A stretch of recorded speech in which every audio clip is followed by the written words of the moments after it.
Hello friends, আমি প্রীতি। তোমরা দেখছো দুচ্ছা ব্লগ। আজ আমরা গিয়েছিলাম ডোমজুড়ের ইস্কন মন্দিরে।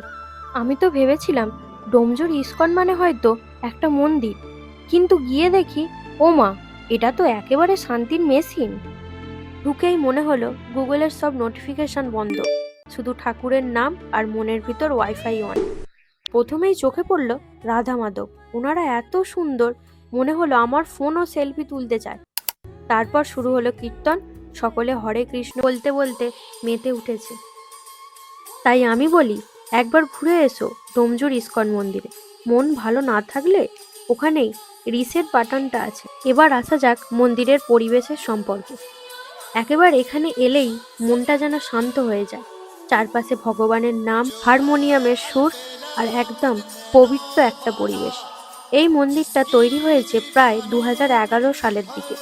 ধীরে ধীরে তৈরি হয়েছে ভক্তদের ভালোবাসায়। শহরের ব্যস্ততা আর কোলাহলের বাইরে ডোমজুড়ের ইস্কন মন্দির যেন একেবারে শান্তির জায়গা। রাধা মাধবের বিগ্রহ দেখেই মনটা ভরে উঠল, চোখে জল এসে গিয়েছিল একটু, বুঝতেই পারিনি কখন। ভিডিও ভালো লাগলে লাইক, কমেন্ট করে জানিও তুমি কবে যাচ্ছ ইস্কন মন্দিরে।